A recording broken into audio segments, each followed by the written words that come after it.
All right, folks, we're back and loading into the game. Oh, I just got a Mox Ruby. I get 5 extra Partoofs a day. Thank you, Mystery Bag.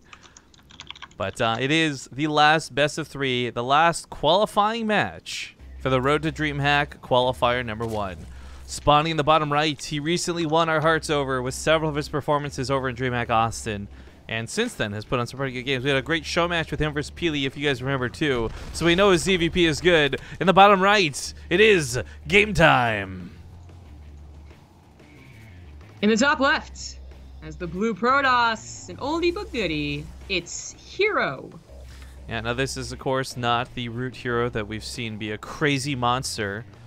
It's the ex-Liquid hero, who, by the way, I feel really bad because someone actually did make a good point. Like, a lot of people refer to this as the quote-unquote bad hero, right? Which I don't agree with. He is the less good hero at this current moment in time. But, I mean, this hero also has got a pretty long stream of accomplishments. And he's been playing for a long time. But there's no doubt he's definitely been taking it a lot more casually since leaving Team Liquid. And it's been, I think, a bit more of a relaxing adventure for him since then. Of course, a lot of subjective terms, but considering his former glory and what ex-CJ hero, root hero, now has accomplished, like, subjectively, I guess? Objectively? There we go. Yeah, he's not looking so hot. Hero used to have really bad mental problems as well. That sounded bad. He used to have really bad... It's like emotional issues, I'd say. It probably sounds slightly less worse. Yeah, exactly. Like, emotional issues is still kind of like a bad term, though. Point is, like, you know, it was hard for him to find motivation sometimes. If he lost, took it really, really hard. I don't know if it's been helped by just being in a more casual atmosphere, but he also seemed kind of down about being released from Revolution, even though it was kind of like, it wasn't anything, like, too bad, right? Like, they wanted a team house. He didn't want a team house. That's not really, you know, something you can help fix, but it still seemed like he was kind of down about it. But I did start watching his stream.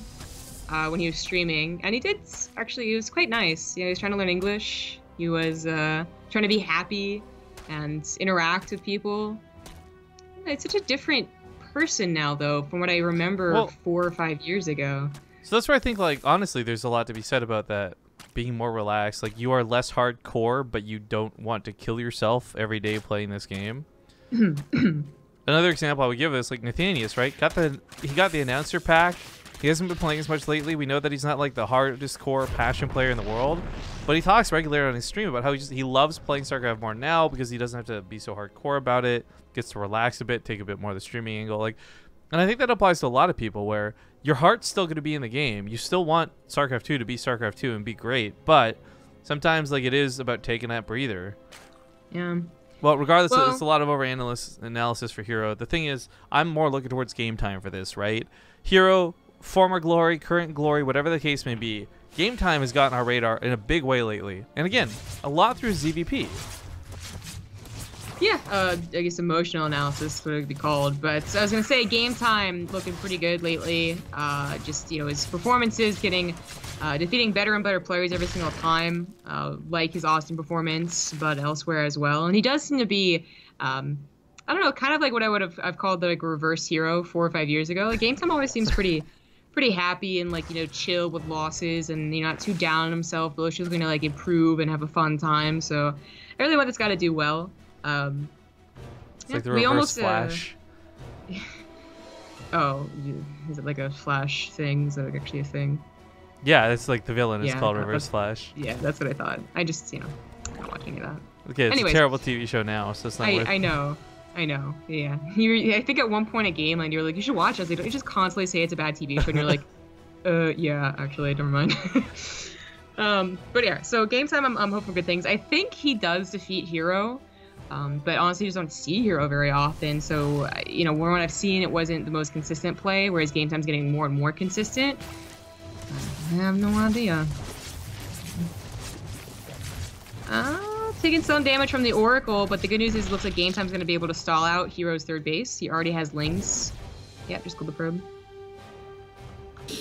Alright, good delay / deny. If they get a break, no, it's not break. Bing! 78 with the Twitch Prime sub. A lot of people don't know, they're actually offering a lot of really cool rewards with Twitch Prime right now. Recently having announced 2 days ago, if you use Twitch Prime, you actually get a guaranteed loot box in Overwatch that has a legendary in it. Yeah. But they're also going to be rolling out more rewards. I know that they're doing it for Heroes of the Storm. Hopefully at some point they'll do it for StarCraft with some stuff that I don't know if it's been publicized or not, so I don't know if we can talk about it. But I really love that Blizzard's gotten involved with it too. So yeah, make sure you guys use that Twitch Prime.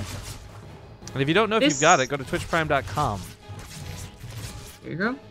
This has some good damage. The addition of just 2 adepts really tripped game time up. So Yeah. 9 drones died, 10 drones, 11 drones. Not even safe by the Spore Crawler either. Yeah, this has turned from like mild annoyance and like just, you know, things he could deal with to actually being something that is contributing to his game plan. Game plan. Okay. Anointment? Yeah, I was like, ointment is a word, but That's what I was not, thinking. Like you're applying ointment to like the wound or something. Like I'm gonna make it a word. An anointment. Like it's really annoying when you gotta sting and put like the iodine on like the wound and stuff. Yes, exactly. So making words. You know what? We already made the word casted, so. I really hate that people like that's never. I'm not an English major, but that's never sat right with me. But you know, it's like the hanging of somebody. They weren't hung, they were hanged. That also pisses me off. Well, maybe they were hung. Or if they're not noble, it's ignoble. What? Oh yeah, that doesn't make any sense at all. English, please. No one's ever gonna say that. No one is ever gonna say that. That iguana. No, actually, you know, some guy that got like a flipping like PhD in English, but he's a foreigner, you know, like is gonna know that, but no one else is. Ugh. All right, what denies the 4th base here from Game Time. HerO, you know, for all the worker harass and damage he did, it still didn't really delay Game Time from getting to his end game, right? Like, okay, maybe there'll be a few less banelings and a little bit less minerals and gas because of all of the harass, but he's still on Hydras, he's still on Lings, and maybe not ready to push out just yet. I really like Game Time's army. Yeah, I talked about the anointment thing, but basically that's, I think that many drones did push off his game plan a little bit. Like, this should probably be either more Hydras or a little bit faster on the attack, but... Anoint, yeah. You can't anoint somebody. That's a real word. That's true. That's probably where it comes from. An anointment? You anoint someone during an anointment? I anoint you, King of English. May you never be you, ignoble and always well hanged. I deserve it, thank you. Okay, so I don't know why Gates necessarily really dedicated to this. Seems kind of pointless. Yeah, I think he saw the overcharge, probably get disengaged, but wants to go back in for round 2. There's still more overcharges where that came from. Yeah. Game Time is maybe now prepping for an attack. An Overseer just scouted what was available in the main base. Gateway is only just finalizing. Maybe that was his tipping point, but I think he would have been really better off had he attacked before charge. I thought he's going to get an opportunity to, but waited a little bit longer. So we'll see how this works out. There is a bit of a choke just, made by HerO with his own gateways, and that could help the Hydras. And there's not really that many Zealots yet. Many at all. I think even with the Guardian Shield, that's not going to be enough. There's just so many Hydras. If he stays away from the overcharge, this definitely favors Game Time in a really big way. Timing here is going to be a little bit awkward, though. He doesn't quite finish off the pylon, so it's still just hammering away on his army. Yeah, I saw why it looked so tempting to kill those pylons before the army reacted, but that was maybe a mistake, maybe a big mistake. Well, meanwhile, Warp Prism delivers some mistakes onto the other side of the field, too. Game Time might not actually be able to clean that up. His attention is fully and entirely over here right now. Yeah. No banelings to take out the Zealots, and Hydra's getting shot down by anything that hits them. Glass cannon units that they may be. This is not looking too good for him. GG.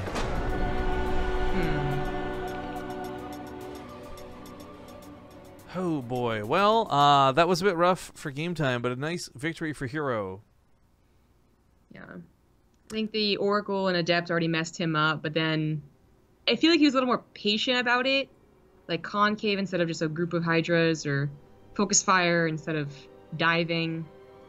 I feel like he had a shot there, but it's an overcharge. Well, we'll get to the next map here shortly. Big thank you to Captain O'Flash for the Twitch Prime sub. Another Prime member joining the Base Trade Brigade. Quang TV hit us up for 6 months as well. Whoop, whoop. That's what he said, not me. But yeah, Twitch Prime has a lot of cool things available to it, and I think that what I really love is not just that it's like, oh, here's some random loot boxes in Overwatch. It's like, here's some random loot box. I think you get 5 in total. 5 random. Did you kick me from the lobby? Sorry. You salute. I actually a spectator. I don't have the option to real ID. Could you please re-invite me? I did. There we go. Okay, so they took away. I remember at one point there were slots for observers that you could drag down to. Now you have to You have right to click create make it spectator. first. Yeah. Yeah, like why? Because why the camera bug? I don't know. But I was saying before, real quick, I think it's really cool that they include that you get a legendary guarantee. That's not just like 5 random loot boxes. And I know that they already announced that they're planning to roll stuff out with HerO's. HerO's has its own loot box system too. StarCraft, I know they're working on something to that extent, but right now there's nothing to really put in those loot boxes. Yeah, I really hope the StarCraft ones come out because honestly, I haven't played Overwatch in a while, but I remember to get my loot box and I'll probably open it. And then I'll probably play it. That's going to be the same thing for HerO's, which I haven't played in literally 2 years. But if they give me a loot box, I'm going to open it and I'm going to play it. Oh, you actually should. The HerO's 2.0 revamp was actually really sick. I've actually played a fair bit since then. As soon as I heard they were getting a revamp, I was immediately jealous. So you don't have to convince me. I also play a lot of Overwatch. I streamed some Overwatch earlier today. But yo, thank you to Playtime for the Twitch Prime sub as well. Welcome to the Base Trade Brigade. It's game number 2, and this is the last qualifying match in this last best of 3 of the day. Top left side of the map, going to be the Yellow Zerg player. Reppin' NA, it's Sloth Esports Club, game time. The bottom right, as the Blue Protoss, is HerO, and he would be the 3rd Korean. Let's make it out, see if he does. Oh, true. Yeah, I had to take a moment there. That was a tricky one, I know. Gotcha.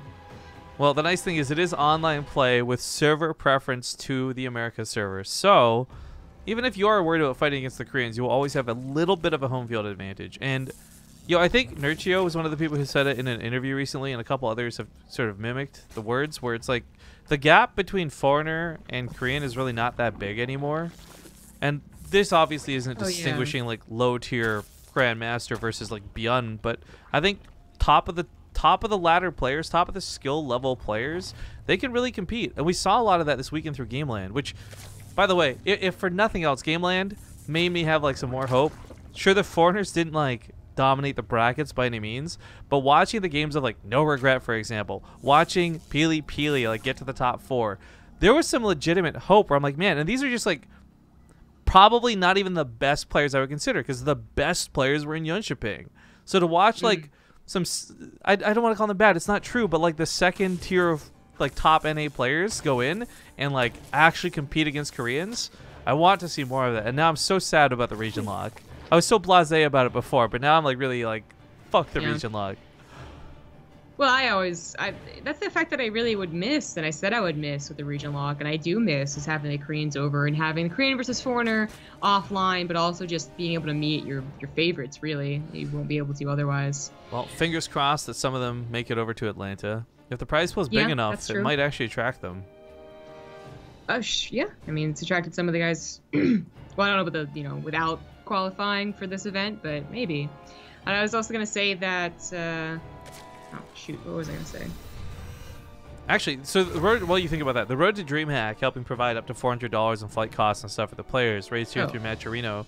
I do wonder, like, it would be cool if we could set something up where maybe for more of these events in the future, we prize pool not for a bigger prize, or we crowdfund not for a bigger prize pool, but more to get a couple of your favorite players over, because it is really expensive. Like, you guys might think like, oh, $5,000 prize pool, that's already pretty big, but then you got to consider like the venue costs, the cost of flying players out, paying for the hotels.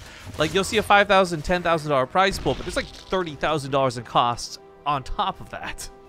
Yeah, it's a lot. I was going to talk about the Nerchio quote again, just because I liked the way that he said it, but I can't remember the exact quotes. But it wasn't just like, paraphrase it for me. Well, it was something like, if you lose to a Korean, like, it's your own fault. Oh, yeah, there's no excuses or something is what he said. Yeah, there's no excuses. I like the way that was said. I mean, it's kind of almost like taunting people who don't do well against Koreans. There's always that, like, nice little, like, drama, but it's also just, I think, true. So, anyway, the proxy pylon from HerO looks a little bit abnormal. I mean, it's not with a Stargate, it's not with a gateway. It is just for slower, but still closer warp-ins, and that could get GameTime really shocked. I mean, 2 adepts from across the map managed to start a snowball effect, it felt, last game. So imagine just a couple more, proxy, you don't even get to see them running across the map, and that could do a lot. I agree, but I also feel like to an extent here for GameTime, oh, this is a really odd stasis job. That also might have just been one of those things you you get ruined by once in every so many games, and we happen to catch one of those so many games, right? Like, yeah, that's possible. Well, the Overlord sees, well, not a lot, you know, so it might be a little suspicious for game time right now. Sees like 3 gateways, and then the main, it managed to see the Stargate, but I think he saw, of course, the Oracle, so he knows the Stargate. Yeah, slow warp-ins aren't really expected, but the slow warp-ins made up for the time they save walking across the map, and right here outside the base. Yeah. I think this is a smart move because last game worked out so well. Otherwise, I just think the Zerg's gonna deal with this no problem. A game time a little bit late to the pool is 2 drones, but has enough lings.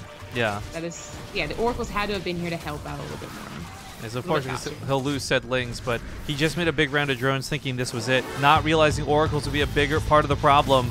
That's a good point. That Queen should die soon. 3 more Adepts came in here, and they could take on these lings. The Oracles still have juice.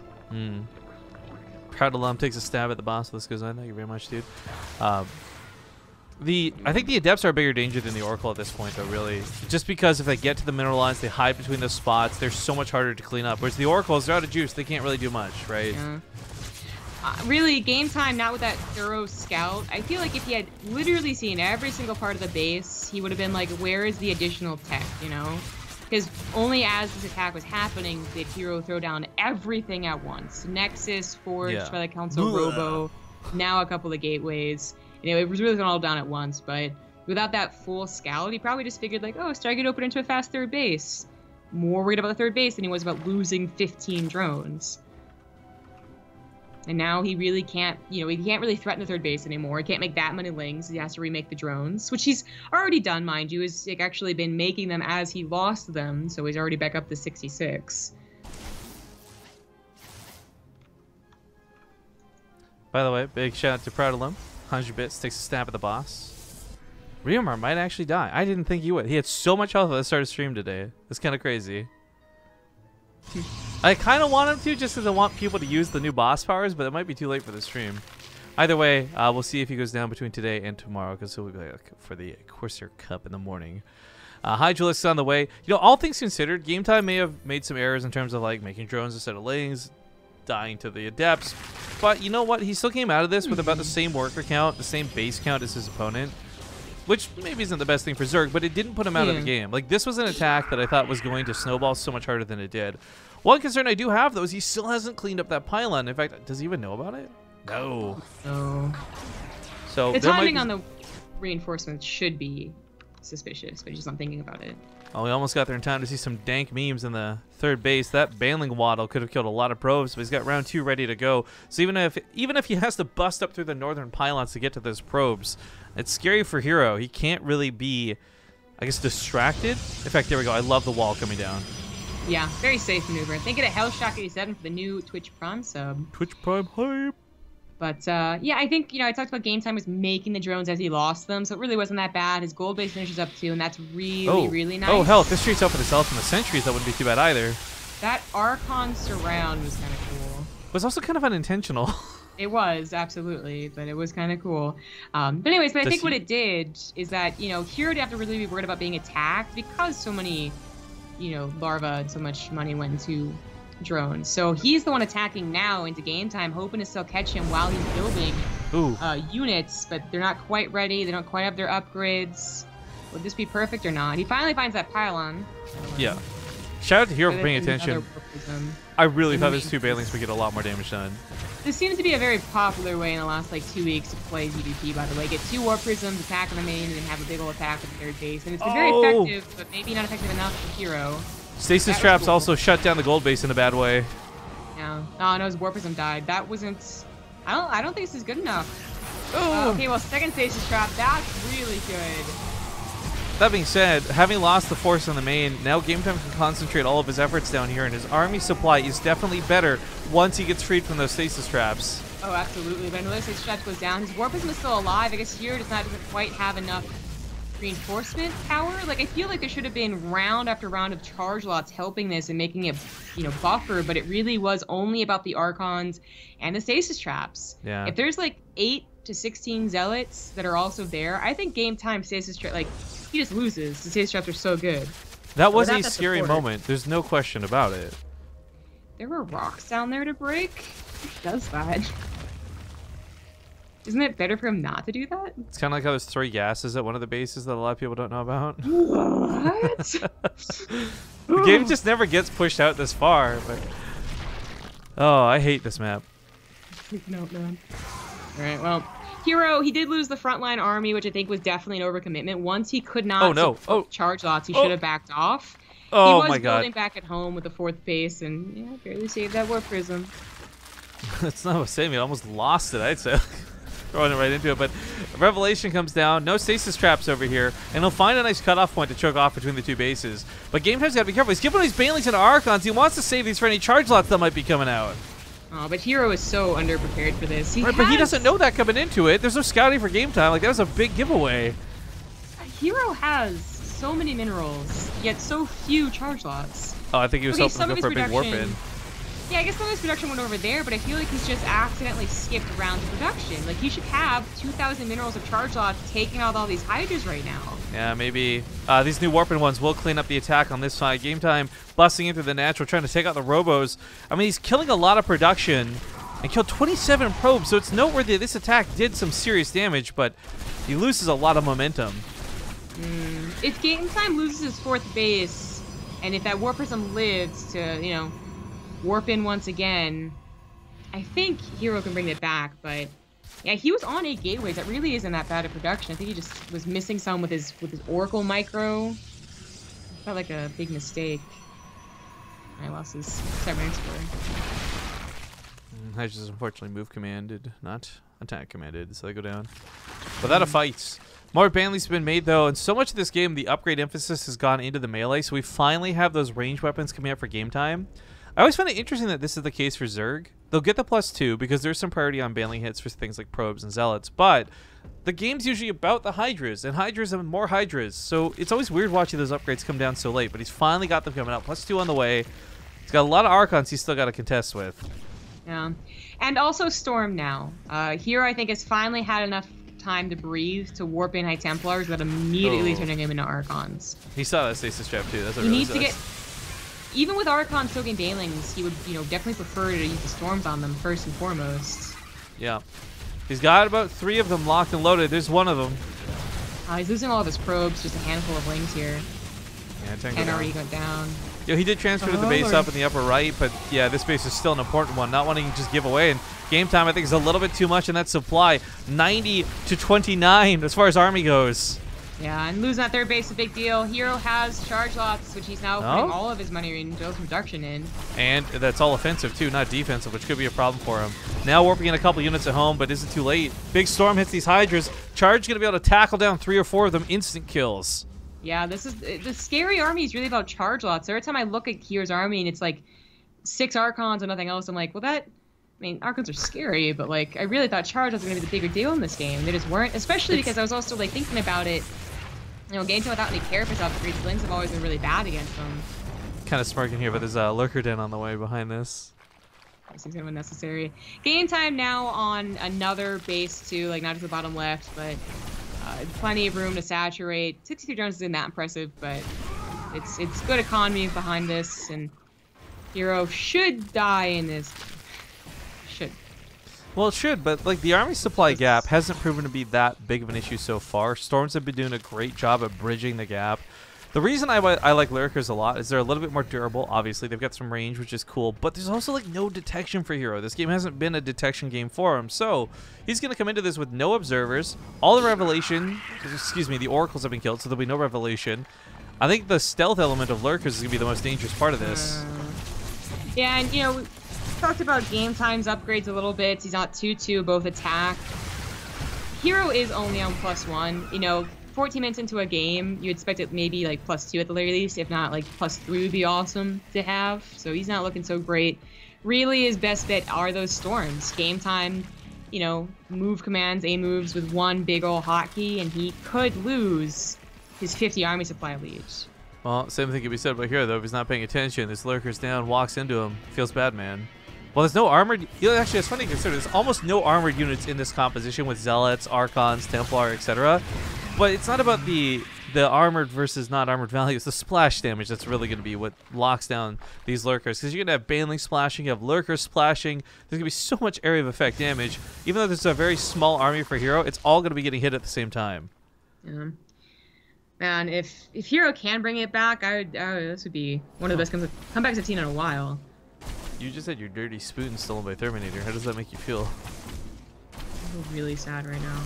I was gonna use that later to eat that steak off the floor. I was planning to clean that later. Alright, well, HerO, you know, usually charge lot's not too expensive, worth, even if they bring the army out of position. In HerO's case, not so much, but it does successfully draw the army out of position. He had defended this hatchery against so many attacks, and this thing had been in the red for such a long period of time, but finally gets taken out. That being said, look at this mounting army of lurkers. There's just no way HerO's going to contest this. HerO needs to buy so much more time, but even if he does, he hasn't realized the composition swap, so he doesn't have any immortals to help. There's no detection. Yeah, exactly, or detection, so... immediately trying to build an observer. That should pop out, but it's only going to be one. Man. I don't know, he's going to kill the pylon, I think, before it gets to. Oh, you're right. Never mind, that pylon went down. That's bad news. Second Robo is out on the way. Oh, Bailey's here some of the Templar on the side. I think GameTime's done it. This might just be a little bit too much. Even though there's other bases and he's throwing down things like cannons, I think losing that production is going to be the ultimate killer. Yeah, you know, if he had seen that army move across the map, he might have had a decent shot against Storms, being the key factor there. If he had seen the army moving across the map, that means he would have had observers out to see it. Exactly. And this wouldn't be a problem in the first place with the detection. Well, I mean, the thing is that detection is the first problem, but it isn't even the biggest, like, well, it's the biggest problem, it's not the first problem. Like, either way, the point is the army is also a big deal. Observers are not. What is this, like, I'm going to say awful control at the ramp. GameTime got choked in there, 8 Storms, wasted Banelings. He lost a huge chunk of his army to that choke. But he has still successfully removed, like, all production. It does not matter. HerO is moving along with the rest of his army. I think he has, like, 3 High Templars ready to storm the army should they go up to the... Oh, just one. And even then, GameTime doesn't have enough to push up there with the cannons alone, but once he reconsolidates his army, I think he'll be good to go. Lurker set up here. Again, still no detection, so as long as he doesn't get caught on burrow, these lurkers should not die. Dark Shrine's a little bit desperate, but desperate times call for desperate measures. A little bit. Actually, even if it completed, there'd be no gateways. You can't build anything. It's all over. Yeah. GameTime has successfully tied up the series at this rate. Oh yeah. HerO. I guess this is also what HerO was known for a while. I mean, there's always the fantasy GG, and then I guess there was, oh man, who else really like had very late GGs? Not Bjorn. Doesn't matter. The point is, HerO was, I think, at one point known for just having super late GG. He just always thought he'd bring it back with like Warp Prism Micro. Like, I don't want to be rude, but it's like, dude, you know you've got no detection. That lurkers have been your biggest problem. There's no way delaying with a Nexus is gonna buy you the time you need to get anything down. Yeah, exactly. Maybe he just thinks there's no army left for GameTime, but we know, and you know, and there's one single probe for HerO. Yeah, that might be what he's thinking. I mean, really, there were some games where HerO would bring it back with the Warp Prism control. I'm thinking specifically. So, it's like, I got a Warp Prism, I got an Immortal, I got this. If GameTime over-dedicates, it doesn't fight with the lurkers. It's I mean, it's going to take, what, 3 or 4 storms to even kill the lurkers? Why are those High Templars going first? Why are you so bold? Because they're asking for trouble is why, but he still storms with the lurkers. It's the only way to hit those units underground. It takes so long, though. Yeah, like I said, it's going to take like 3 or 4 of them, too, so it's not even easy, but Probe at the front line. We got Probius cameoing in. He's in the Warp Prism zombie grab. He's going to protect that probe till its very last breath. No, he's not. That's going to be sniped. Come on, baby. Snipe it. Snipe it. Probius should die. I'm going to keep an eye on this Warp Prism more than anything else this game, but lurkers don't get to burrow. Hydras are still going to be able to take this fight as rough and tough as it's been. It's not been easy for GameTime to lock this down, but he is finally here for the last few deaths of HerO. GG. Probius lived! Damn it. All right, well, this is quite the series we have in our hands. We're going to be going to game number 3 here in a moment. Before we go to break, though, leading into that third and final game, big shout out to Hellshock87, Squeedus hitting us up with 12 months, Noah Bell, 40 months on that Twitch primary sub, and then Clouds just now with a brand new sub as well. I'm not sure where Zombie Grubs disappeared off to, but we are going to go to a commercial break. Before we do, also thank you to Sawmonk throwing in $10 to the Matcherino. Make sure to type in ! Matcherino and use the code DREAM, D-R-E-A-M. Let's get this prize pool built up for these players. We'll see you guys soon. All right, folks, we are back. Welcome to game number 3, where things have been tied up 1-1 in this qualifying match. Showing his merits definitely here in game number 2. Spawning in the lower right, we've got the North American Yellow Zerg player, GameTime. In the top left, as the Blue Protoss, he is HerO. Now, a lot of folks have been giving us feedback, and our mods have been discussing the new bot, spammy, otherwise, whatever. Again, it's a beta thing. It's also a test thing for ourselves in the channel. And what's cool is they've been pretty receptive about feedback. They've already helped us out with a ton of things that we found issue with. So maybe this is something that we'll put on a hiatus and bring back later once it's more refined. I really like the bot though, and I think the mini games with it are a lot more fun than our old bot anyways. And the fact that there's real world prizes involved with it, some of which we bought and put into it, some of which they're providing, I think also adds a really cool element to it. So I appreciate all the feedback you guys have been sending. If you have more, feel free to DM us here on the channel, because I can't read everything we see in chat as we are casting. But the last thing I also mentioned is we had a 12-month resub. I kind of forgot to mention it. If you have been subbed to the channel for at least 1 year, you can get a real-life Partoof coin, and you should absolutely send us a message so we can give you a form to fill out to get one of said coins. But we're up to $69 raised for the total prize pool of this. It is worth noting that this is just the first day in a 3-week process, so I really don't mind how few or how many, but the fact that we've already got 69 towards a $400 ticket goal is awesome. Again, for those who don't know how this is working, Dreamhack is paying for the hotel. They're giving the 4-night stay. They're going to be helping accommodate the players in that regard. Matcherino's helping us get a $400 prize pool going so that we can get players a plane ticket to come fly out to play. And anything above $400 will go to the prize pool of Dreamhack Atlanta. So, again, it's not going to cost you anything. Use the code. It's free. DREAM. Adds $1 to the prize pool, and it goes towards these guys getting a flight paid for to come play in Dreamhack. Oh. Well, first, GameTime's got to take down HerO, but then there'll be 7 other players, of which we already know 2 others are Korean, so... Yeah, it's going to be a bit odd, though, because I know I explained to Lenok, and he definitely didn't understand at first. And I am worried that maybe HerO, not so much true, might not realize that there's a bring-your-own-computer element to this. So even if they win and can pay for the flight, they show up without a PC, they can't play. Yeah. I feel like there was a time where this was expected for Americans anyway. I'm thinking of like, American-based lands. But I don't know if it's ever been a case for Koreans, right? Like they have PC bongs everywhere. There's gonna be like a small friendly land, just be like, just come down, pay for the computer. Yeah.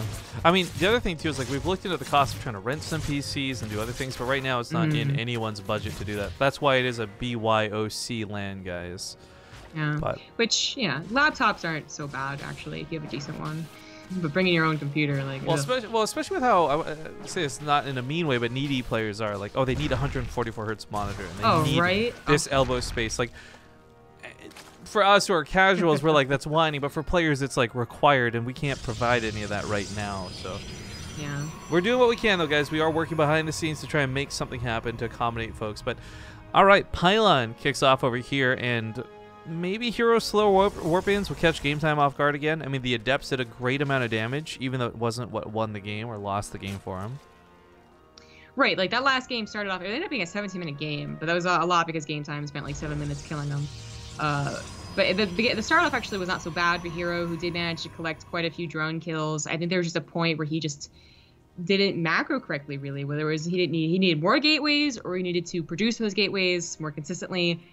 The time that he was banking the most was the worst time to do it. It was while he was being attacked. I think that's what killed HerO, not his opener, not the little cheeky like Adepts, because those Adepts did do damage. And I don't mind seeing his attempt to do it again.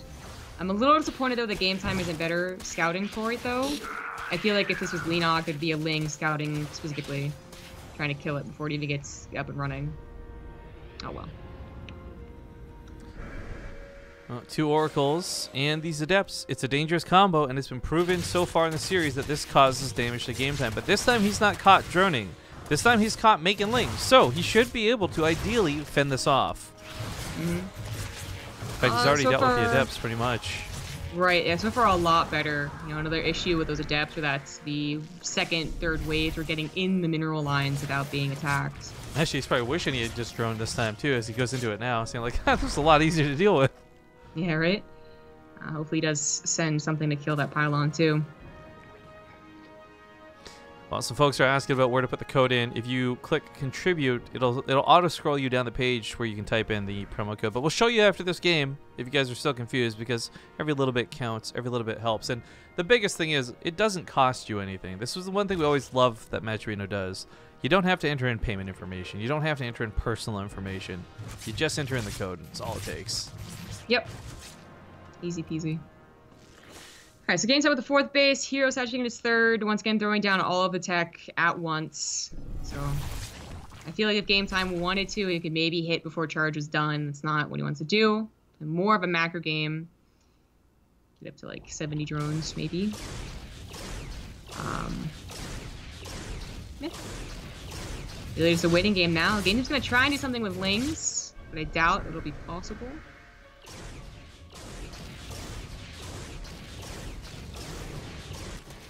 I'll take out the rocks, at least start opening pathways on the map, which is better than sitting here idle with them, in my opinion. Meanwhile, though, there's still the threat of the oracles, even if it's not for the drone line, catching the hydras like this while they transfer through the bases. Nice control. Got a little glide going. 5 drones plus some from earlier, not so bad at all. Plus they won a cast evolution on the hydras. Game Time is going to round out his drones as his 4th base gets up and running to almost... Well, I guess he actually just replaced them, never mind. So he still wants to be at 61. But I feel like if he was going to attack, like, he could be hitting before upgrades, before production. So something kind of interesting from him that I noticed in these last couple games is he was going really light on the gas, and I think a lot has had to do with the fact that he's putting emphasis on the Lings more than the hydras, right? Which, once again, like, he doesn't have his gases over here, he doesn't take them over here. But no macro hatchery, which I thought was really of note, I guess. Yeah. Well, it does get pretty quick into those hydras. This is as all the upgrades are finishing. As long as they're done, they're done. Oh. But when the production is finishing up, they gotta still turn into warp gates. Small note to make, too. I really like these odd spine crawlers here and there. It's not going to automatically defend a base, but it will keep drops and things from getting out of hand too quickly.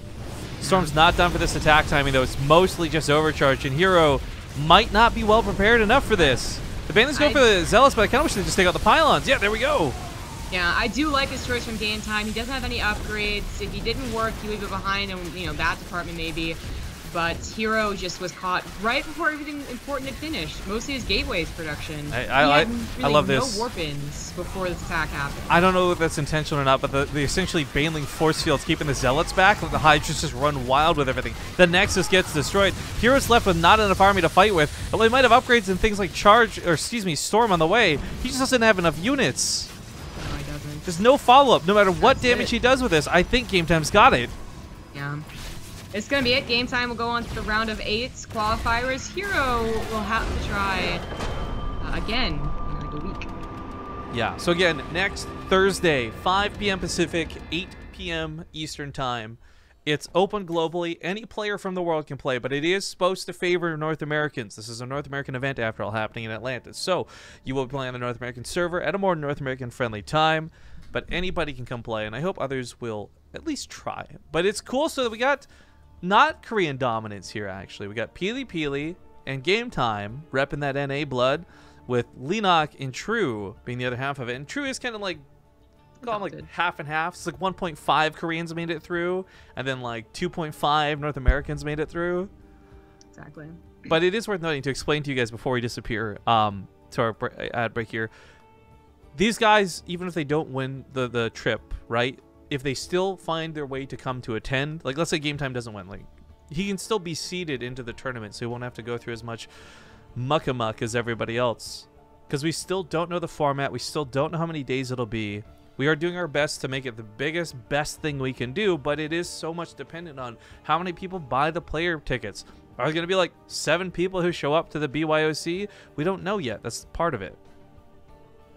But hopefully with a lot of the qualifiers here and The fact that people are now aware that Atlanta has StarCraft, because there are still a fair amount of people who don't even know, despite our announcement, and despite DreamHack's announcement, despite our advertisement, like, a lot of people don't know, hey, we're bringing in some StarCraft to DreamHack. So hopefully as more people are aware, they'll be able to attend. And maybe, again, I think a big difference is if we can find some sort of PC sponsor, or at least rent PCs at a discount, then more players will be able to come play, because it is so problematic to haul your PC across the country. Yeah, I mean, sometimes it's like actually like extra baggage fee, right? And dangerous too. What if it breaks? That computer. Yeah, that'd be much more expensive. Yeah. So, but just a quick shout out: if anyone knows PC sponsors, like, we're trying to connect people to the folks at DreamHack who make all this happen. But so far, it's been kind of a slow and not profitable process so far.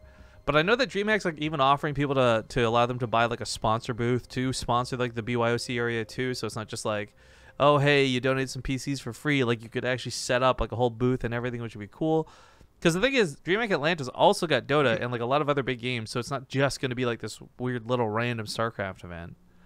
But anyways, the road to DreamHack day one comes to conclusion. I think it sucks that we had that big technical hiccup early on, because I think we would have had a bit more viewers for it, but still close to 1,000 people tuning in is nice. I said I'd show you guys before we disappear how this works. If you're just a good Samaritan who wants to help out, head on over to the Matcherino page.